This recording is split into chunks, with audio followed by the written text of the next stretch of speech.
Hello दोस्तों, स्वागत है आपका बहुत बहुत मेरे YouTube channel teaching with Mukesh में। दोस्तों एक बार फिर से हाजिर हूँ आपके सामने एक नया वीडियो लेकर के। दोस्तों अगर आप देखिए किसी भी तरह की टीचिंग एग्ज़ाम की तैयारी कर रहे हैं, चाहे वो एनवीएस हो, केवीएस हो, DSSB हो, स्टेट लेवल का कोई भी टीजीटी पीजीटी लेवल का कोई भी एग्जामिनेशन हो, तो ये वीडियो आपके लिए बहुत ज़्यादा इंपॉर्टेंट है। क्योंकि आपको पता है कि आपके जो भी एग्जामिनेशन होता है उसमें एक सेक्शन जीएस वाला भी आता है, ठीक है, जिसमें एक टॉपिक है हमारा मेकिंग ऑफ इंडियन कॉन्स्टिट्यूशन, संविधान का निर्माण। इससे जुड़े हुए कुछ प्रश्न भी आते ही हैं। तो इसी में हम जो इस टॉपिक से जुड़े हुए जितने भी एमसीक्यूज़ होते हैं या एमसीक्यू बन सकते हैं, जितने भी पुराने किसी भी एग्ज़ाम में अभी तक आए हैं, ज़्यादातर जो एग्ज़ाम में आए हैं, वो एमसीक्यू सॉल्व करने जा रहे हैं और उसी की मदद से बाकी जो उसके आसपास की थोड़ी बहुत और जानकारी होगी उसे भी कलेक्ट कर लेंगे। तो चलिए इस वीडियो की शुरुआत करते हैं एक महान जो हमारे संस्थापक हैं एप्पल के, स्टीव जॉब्स, उनके एक कोट से करते हैं। देखिए कोट कहता है कि जो महान कार्य को करने का एक ही तरीका है, जो आप कर रहे हैं उसे पसंद करें। और हम कर रहे हैं अपनी टीचिंग की तैयारी, तो इसे ही हम पसंद करेंगे। और शुरू करते हैं इस वीडियो को। देखिए सबसे पहला क्वेश्चन आपके सामने ये आया है, with reference to the constitution assembly which of the following is correct. संविधान सभा के संदर्भ में निम्नलिखित में से कौन सा कथन सही है। 4 ऑप्शन आपके सामने, इनमें से बताना है कि कौन सा कथन सही है।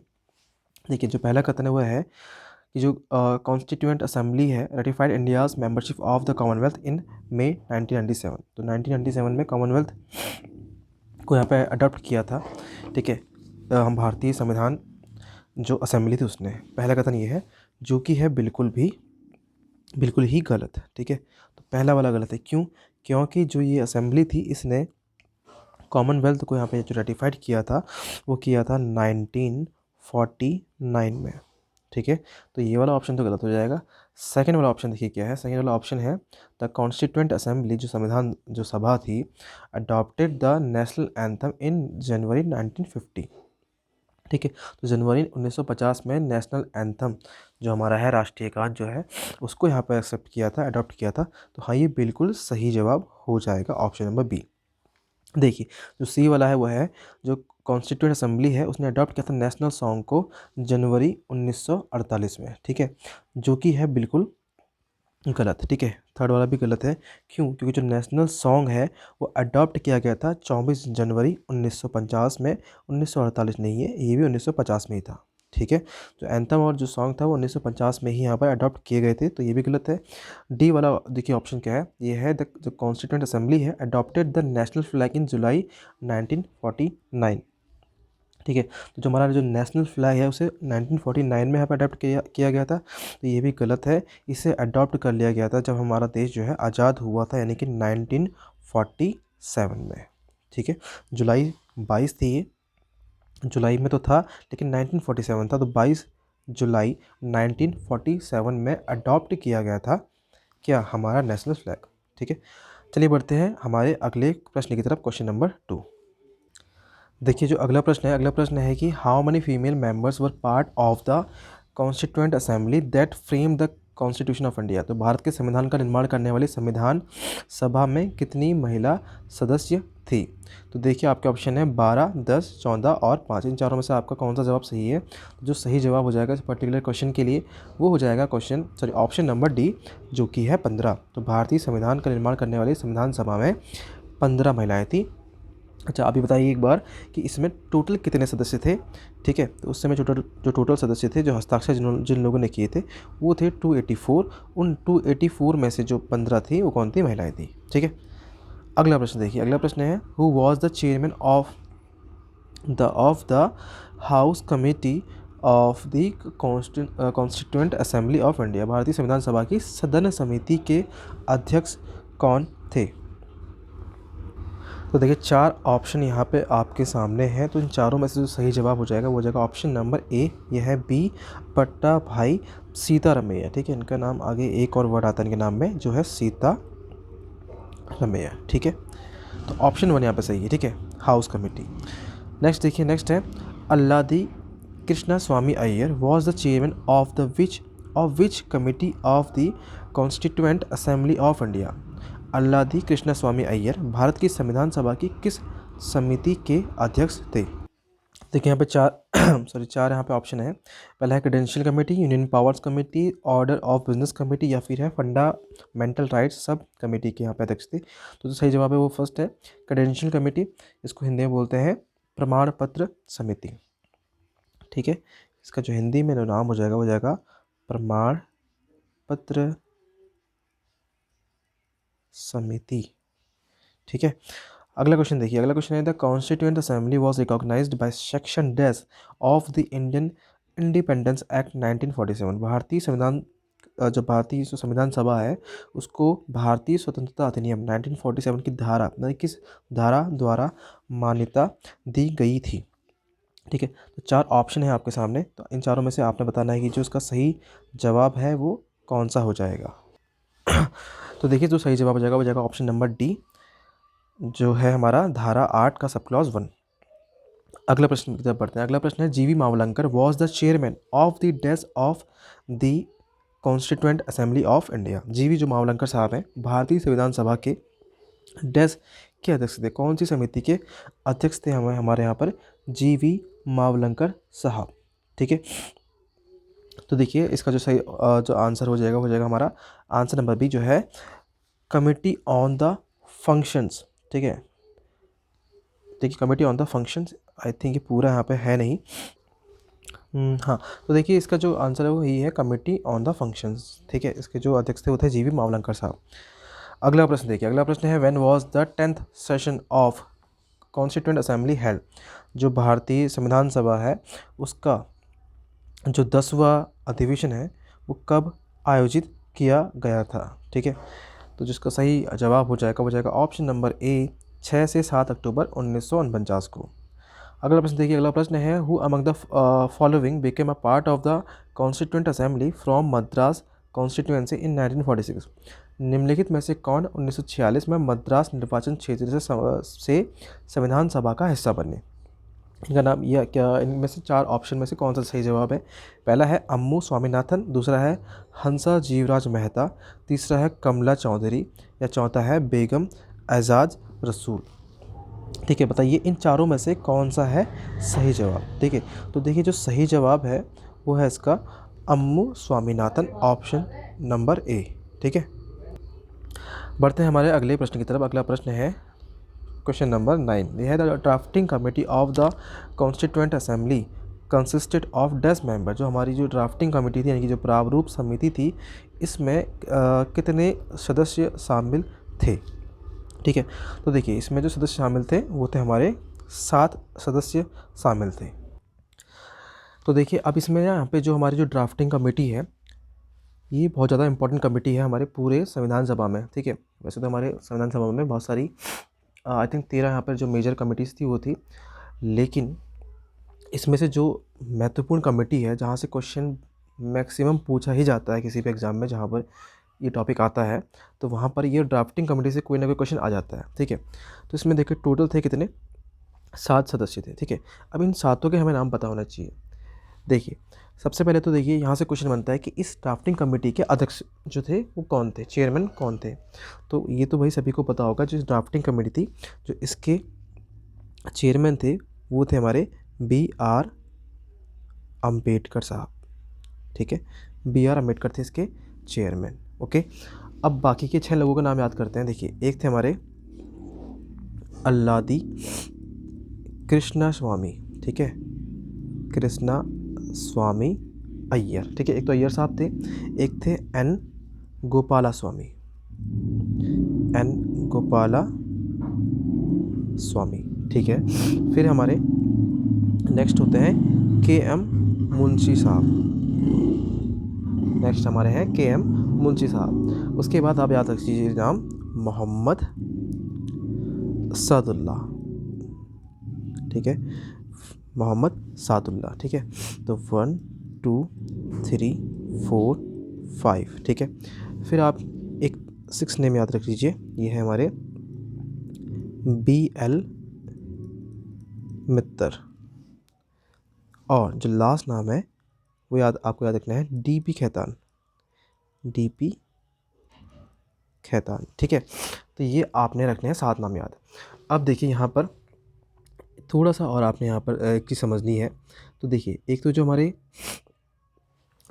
बी एल मित्तर साहब हैं, ये जो हमारे बी एल मित्तर साहब हैं, इनकी जो कुछ सिचुएशन मतलब हेल्थ कंडीशन की वजह से इनको रिप्लेस जो कर दिया था, वो कर दिया था एन माधव राव ने। ठीक है, एन माधव राव। ठीक है, एक मिनट दीजिए मुझे। हाँ, इनको किया था, देखिए यहाँ पे, तो इनको जो किया था एन माधव राव ने। ठीक है, और जो हमारे डीपी खेतान साहब थे, इनको किया था टीटी कृष्णामचारी। ठीक है, टीटी कृष्णामचारी। ठीक है, कृष्णामाचारी ने इनको यहाँ पर रिप्लेस किया था। ठीक है, तो ये थी हमारी ड्राफ्टिंग कमेटी। बढ़ते हैं अगले प्रश्न की तरफ। अगला प्रश्न है, the constitution of India was hand written by. जो भारतीय संविधान है वो किसने हस्तलिखित यानी कि हाथ से लिखा था। ठीक है, 4 ऑप्शन आपके सामने है। फर्स्ट ऑप्शन है कन्हैया लाल मानिक लाल मुंशी। दूसरा ऑप्शन है बाला साहेब गंगाधर खैर। तीसरा ऑप्शन है प्रेम बिहारी नारायण रायज़ादा। और चौथा ऑप्शन है श्यामा प्रसाद मुखर्जी। ठीक है, तो बताइए इन चारों में से जो सही जवाब है वो कौन सा है। ठीक है, तो जो देखिए जो हस्तलिखित वाला यहाँ पे जो सही जवाब है सॉरी, वो है ऑप्शन नंबर सी, प्रेम बिहारी नारायण रायज़ादा। ठीक है, इन्होंने यहाँ पे हस्तलिखित हाथों से लिखा था हमारे भारतीय संविधान को। अगला क्वेश्चन देखिए, अगला क्वेश्चन है, who was appointed as assemblies constitutional adviser इन 1946 during the framing of Indian constitution. तो 1946 में भारतीय संविधान के निर्माण के दौरान विधानसभा के संवैधानिक सलाहकार के रूप में किसे नियुक्त किया गया था। ठीक है, तो विधानसभा के संवैधानिक सलाहकार के रूप में किसे नियुक्त किया गया था आपके नहीं, भारतीय संविधान सभा के आएगा। ठीक है, संविधान सभा है, संविधान, ठीक है, विधान नहीं, संविधान सभा। तो संवैधानिक सलाहकार कौन बने थे, B N Rau, Gopala Swami Ayyangar, B R Ambedkar या फिर के एम मुंशी। तो बताइए यहाँ पे कौन सा वाला ऑप्शन है बिल्कुल सही। तो जो सही वाला हो जाएगा बी एन राव। ये थे हमारी संविधान सभा के संवैधानिक सलाहकार। आगे बढ़ते हैं अगले क्वेश्चन की तरफ। अगला क्वेश्चन है, who was the chairman of the house committee of the constituent assembly of India. ठीक है, तो जो हाउस कमेटी थी उसके यहाँ पे चेयरमैन कौन थे। ठीक है, तो शायद ये क्वेश्चन 2 बार आ चुका है, तो हाँ, इसके जो थे वो थे बी पट्टाभी सीतारामैया। ठीक है, ये क्वेश्चन दूसरी बार आया, पहली बार एक बार और आया था ना, देख लेते हैं कहाँ पे आया था। यहाँ नहीं था,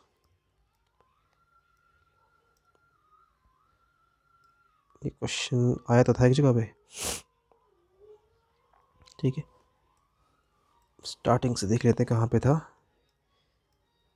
हाँ, ये यहाँ पे है ना, सेम क्वेश्चन है, देख लेते हैं। हाउस कमेटी ऑफ, ठीक है, हाँ, तो बी पट्टाभी जो पट्टाभाई सीतारामैया थे, ये थे यहाँ पर हाउस कमेटी के चेयरमैन। हाँ, तो ये थे हाउस कमेटी के चेयरमैन। ठीक है, अगला देखिए, अगला क्वेश्चन है, when was the first constituent assembly election held in India. ठीक है, तो भारत में पहला संविधान सभा का चुनाव कब हुआ था। ठीक है, क्योंकि संविधान सभा में लोगों को चुना गया था, तो जिसके लिए चुनाव थे वो कब करवाए गए थे। तो देखिए, चुनाव कब करवाए गए थे, 1946 में, 1946 में। और डेट भी आपने याद रखनी है, जो पहली मीटिंग हुई थी इसमें 9 दिसंबर 1946। ठीक है, अगला देखिए, अगला क्वेश्चन है, 1946 में who among the following was made the interim president of the Indian constituent assembly. 1946 में निम्नलिखित में से किसे भारतीय संविधान सभा का अंतरिम अध्यक्ष बनाया गया था। 4 ऑप्शन है आपके सामने। पहला ऑप्शन है सरोजनी नायडू को, दूसरा ऑप्शन है सच्चिदानंद सिन्हा को, तीसरा है एस सुब्रमण्यम अय्यर, या चौथा ऑप्शन है आपके सामने सचिंद्र नाथ सन्याल। ठीक है, तो चारों में से बताइए कौन सा वाला ऑप्शन क्या है यहाँ पर सही है। तो देखिए, जो अंतरिम अध्यक्ष बनाया था वो बनाया गया था सच्चिदानंद सिन्हा को। उसके बाद जो स्थायी अध्यक्ष बनाया गया था वो बनाया गया था हमारे डॉक्टर राजेंद्र प्रसाद को। ठीक है, ये तो सभी जानते हैं। अगला क्वेश्चन देखिए, अगला क्वेश्चन है, the total membership of the constituent assembly was 389। देखिए, of which these were representatives of princely states. तो 389 टोटल यहाँ पे जो संख्या थी संविधान सभा की कुल सदस्यों की, उनमें से कितने जो थे रियासत, जो इस समय की जो रियासत थी प्रिंसली स्टेट थे, वहाँ से कितने लोग यहाँ पर नामित हुए थे, ठीक है। मतलब कितने लोगों को वहाँ पर इस प्रिंसली स्टेट से यानी कि रियासत से लेना था, तो कितने सदस्य थे, 93 थे। आगे देखिए अगला क्वेश्चन है, in which year did Motilal Nehru chairman and 8 other Congress leaders draft a constitution for India. तो कौन से साल में जो मोतीलाल नेहरू थे उसमें के चेयरमैन थे, ठीक है, कांग्रेस के, और जो बाकी जो 8 अदर जो कांग्रेस लीडर्स थे उन्होंने ड्राफ्ट किया था भारतीय संविधान को, भारतीय संविधान का ड्राफ्ट तैयार मसौदा तैयार किया गया था। कौन से साल में किया था? 4 ऑप्शन आपके सामने, 1925, 50, 28 या फिर 30, ठीक है। तो जो नेहरू रिपोर्ट है, इसको नेहरू रिपोर्ट भी बोलते हैं, ये आई थी 1928 में। ऑप्शन नंबर यहाँ पर सी सही है। अगला क्वेश्चन देखिए, who among the following was not a part of the constituent assembly responsible to draft the constitution. निम्नलिखित में से कौन संविधान का मसौदा तैयार करने वाली संविधान सभा का हिस्सा नहीं था, ठीक है। तो महात्मा गांधी, सरदार वल्लभ भाई पटेल, जवाहरलाल नेहरू या फिर डॉक्टर BR अम्बेडकर। तो देखिए इसका जो सही जवाब हो जाएगा वो हो जाएगा हमारा महात्मा गांधी। महात्मा गांधी किसी भी जो ये मसौदा तैयार करने वाली समिति थी उसका भाग नहीं थे। सरदार वल्लभ भाई पटेल भी थे, जवाहरलाल नेहरू भी थे और डॉक्टर BR अम्बेडकर भी थे। अगला क्वेश्चन देखिए, अगला क्वेश्चन है, when did the first meeting of the constituent assembly take place. संविधान सभा की जो पहली बैठक है वो कब हुई थी, ठीक है। तो अभी जैसे हमने करा था दिसंबर में ही चुनाव, इसके सॉरी 1946 में चुनाव हुए थे, तो 9 दिसंबर 1946 को पहली बैठक हुई थी। तो ऑप्शन कौन सा सही है? ऑप्शन नंबर 1, ठीक है। 9 दिसंबर 1946 यहाँ पर पहली बैठक हुई थी हमारी संविधान सभा की। अगला क्वेश्चन देखिए, अगला क्वेश्चन है, the members of the constituent assembly signed the constitution of India on. संविधान सभा के सदस्यों ने भारत के संविधान पर हस्ताक्षर कब किए थे, ठीक है। तो ऑप्शन है आपके सामने यहाँ पर 26 नवंबर 1948, 24 जनवरी 1950 और 26 नवंबर 1949 या 24 जनवरी 1952 को, ठीक है। तो देखिए जो सही जवाब है इस क्वेश्चन का वो है हमारा 24 जनवरी 1950। 24 जनवरी 1950 को संविधान सभा के सदस्यों ने भारत के संविधान पर हस्ताक्षर किए थे, ठीक है। अब मुझे ज़रा एक बात आप अगर चाहें तो कमेंट सेक्शन में बता सकते हैं कि हम लोग संविधान दिवस कौन सी डेट को बनाते हैं, ठीक है। तो आपको बताना है कमेंट सेक्शन में संविधान दिवस कब मनाया जाता है, ठीक है। अगला क्वेश्चन देखिए, अगला क्वेश्चन है, विच of the following is a feature of Indian constitution. निम्नलिखित में से कौन भारतीय संविधान की विशेषता है? भारतीय संविधान की विशेषता में से कौन है? तो देखिए फर्स्ट है, to ensure the participation of good people in politics, lengthiest written constitution, to create condition for a just society, to guarantee a set of rights to citizens. तो पहला है to ensure the participation of good people in politics, यानी कि politics में अच्छे लोग ही participation करें, इसको इंश्योर करने के लिए ये भारतीय संविधान की विशेषता है। तो देखिए सिर्फ ये ही, एक मिनट, हाँ ठीक है, एक तो ये है यहाँ पे, दूसरा है लेंथिएस्ट रिटन कॉन्स्टिट्यूशन, सबसे बड़ा रिटन कॉन्स्टिट्यूशन है ठीक है। तीसरा है to create condition for a just society, एक न्यायपूर्ण समाज के लिए परिस्थितियां बनाना, ठीक है।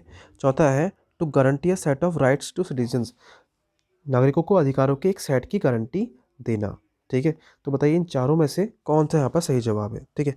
आई थिंक इस क्वेश्चन में थोड़ा गड़बड़ है, तो इस विच of the following is not यहाँ पर आना चाहिए था। विच of the following is not a feature of Indian constitution, क्योंकि इसमें से कौन सा फीचर नहीं, देखो लेंथीस्ट सबसे बड़ा हमारा लिखित संविधान तो है, ठीक है, तो ये तो सही है ना इसमें, मतलब ये इसके अकॉर्डिंग सही है, ठीक है, ठीक है।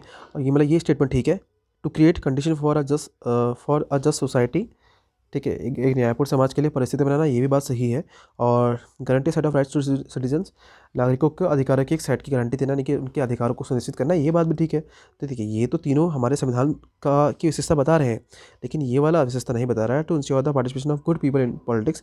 मतलब इनडायरेक्टली तो वही बात यही होती है कि अच्छे लोग आए, लेकिन संविधान में खास तौर पर ऐसे कहीं बात कोई है नहीं कि अच्छे लोगों को ही संविधान में लाया, मतलब राजनीति में लाया जाए, ठीक है। तो ठीक है, हाँ, तो अगर नॉट लगा के कौन सा हो जाएगा हमारा ऑप्शन नंबर ए ठीक हो जाएगा, ठीक है। अगला देखिए क्वेश्चन, अगला क्वेश्चन है विच of the following is a feature of Indian constitution, ठीक है। अच्छा ये क्वेश्चन शायद 2 बार हो गया क्या? हाँ ये 2 बार हो गया है, इसको हटाइए। अगला, who described Indian federal system as a bargaining federalism, तो भारतीय संघीय प्रणाली को सौदेबाजी वाला संघवाद किसने बताया है? किसने कहा है कि सौदेबाजी वाला संघवाद है? कि सरदार वल्लभ भाई पटेल ने कहा है, जवाहरलाल नेहरू ने कहा है, डॉक्टर बी आर अम्बेडकर ने, या फिर मॉरिस जोन्स ने कहा है। ठीक है, तो देखिए आपके सामने यहाँ पे चार ऑप्शन है। इसमें से 3 ऑप्शन तो गलत है, चौथा ऑप्शन एक होगा तो सही होगा। तो सही वाला कौन सा ऑप्शन है? वो है हमारा option number D, Morris Jones. ठीक है, इन्होंने कहा है। आगे देखिए कोई क्वेश्चन है और? ठीक है, तो ये लास्ट क्वेश्चन था हमारे इस पूरे वीडियो का। होप ये क्वेश्चंस आपको हेल्प करेंगे आपके टीचिंग एग्जामिनेशन में। चाहे आप कोई भी टीचिंग एग्जामिनेशन, किसी भी तरह के टीचिंग एग्जामिनेशन की तैयारी कर रहे हैं जहाँ पर जीएस वाला पोर्शन आता है, या फिर कोई भी ऐसे एग्जाम की तैयारी कर रहे हैं जहाँ पर जीएस वाला पोर्शन आता है, तो ये क्वेश्चन तो आते ही आते हैं। ठीक है, होप ये वीडियो आपको अच्छा लगा होगा तो इस वीडियो को लाइक कीजिए, अपने दोस्तों के साथ शेयर कीजिए, और हमारे चैनल से जुड़े रहिए अपनी तैयारी को और मजबूत करने के लिए, क्योंकि इस चैनल पर मैं आपके लिए ऐसे ही और वीडियोस लाता रहूँगा जो आपको कहीं ना कहीं हेल्प करेंगे आपके टीचिंग एग्ज़ाम की तैयारी में। ठीक है, तो मिलते हैं आपसे नेक्स्ट वीडियो में। इस वीडियो को देखने के लिए आपका बहुत बहुत धन्यवाद।